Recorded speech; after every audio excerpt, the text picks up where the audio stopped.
Alright, don't forget to subscribe, like this video, and leave a comment if you like. Blue Lock episode 10 started off with the trader of Team Z realizing, wait, they might fucking win. What am I gonna do? And the music in the background's pretty intense. If you watch it, it sounds like a horror movie. There's too much on the line for everyone in this game because 1, the trader's thinking, I can't lose this game because I promised myself I'd win. And 2, the rich kid said, if I lose this one, my parents are gonna make me do this business and I don't want to do that. So the rich boy's trying to get through Team Z, but they're blocking him. And then he's thinking, I'm stuck, but what am I gonna do? Well, his friend says, you know what, I know I'm lazy, but this time I'm going to try hard. And so the lazy kid's not as lazy as I thought, because he starts running around and he's getting past Team Z, and this is pretty easy for him, and his team's pretty good too, so I'm thinking, whoa, Team Z, step it up. The guy with the glasses is just so dang quick that he's running through everyone also, and he's passing the ball back and forth, and they're already going to shoot into the goal, and people are running after them from far away. But there's no way they're going to make it in time, so the lazy kid scores so hard, you can hear it from far away. At this point, I'm thinking, he's meant to be a striker. He's one of the good ones. And so now the score is 4-3, and they just need one more point to finish the game, and they're just thinking, wow, I can't believe we lost this one. And then the angry guy says, why aren't we attacking? Why aren't we doing something about this? I'm gonna kill you if you don't do something. I've tried way too hard not to win. Now they're gonna be on the offensive, and they're going in there and trying to strike goals. But the problem is, there's too little of them, and there's 10 on their side and 12 on theirs, and they're missing 2 of them.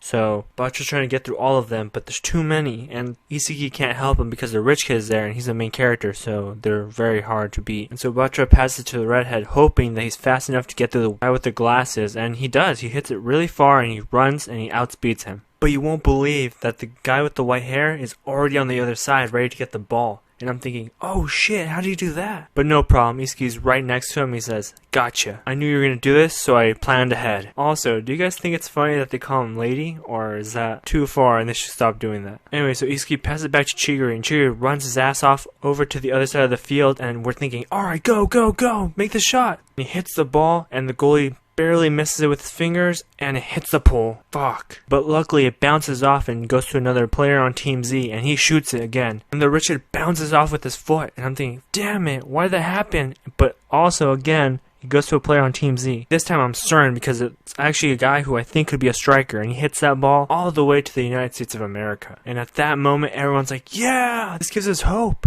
And with that goal, it makes Isagi think he's the big shit, and he thinks, alright, with these eyeballs, I will control this game. Right after they score the goal, we start looking at the trader's past, and back then, he used to be on a team in middle school where he was also known as a coach. But I guess the players weren't that good, and he tried to convince them to do better. But they're like, you know what, you take this way too seriously. All we wanted to do is play a little game of soccer and then leave and hang out after school. You can imagine the craziness, the annoyance, the anger that he'd have. And I don't know if this is just to make us feel like he's not that bad of a guy, or to relate to him thinking, maybe he's just a human, I'm just a human, okay.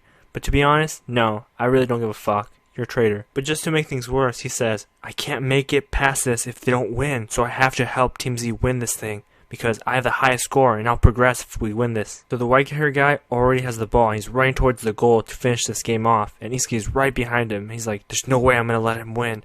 And so he's thinking, right or left foot, so I can block the attack. And he ends up going with a chest bump. And then he passes Isagi and runs towards the goal, and the goalie's running towards him, but he's not going to really stop him. And so everyone's like, this is it. We're gonna lose. My dreams and passions. Everyone in their heads are thinking, stop him! And you won't guess what happened. Out of nowhere, the trader guy tackles him thinking it's American football. So my first question is, how the hell did he get past everyone and no one heard him running? Clearly the other team blames Team Z, saying, you knew this was gonna happen. And they're like, no, I didn't know. He just stayed on his own fruition. Also, to be honest, I was ready to just say, just give it to them. Just Team Z, lose already. I think you guys lost. The anime has to keep going. Team Z is desperate, wanting to win this thing, and so one of the players gets the ball, and they're right about to score, and 3 of the guys try to make themselves a barricade. But we don't know if the ball's going to go inside the goal or not, because the ball is going super high, and the goalie might not be able to touch it, and he usually doesn't block it, so they might end up losing. Question of the day is simple. Who's your favorite player on Team Z? Alright guys, that's it. Peace.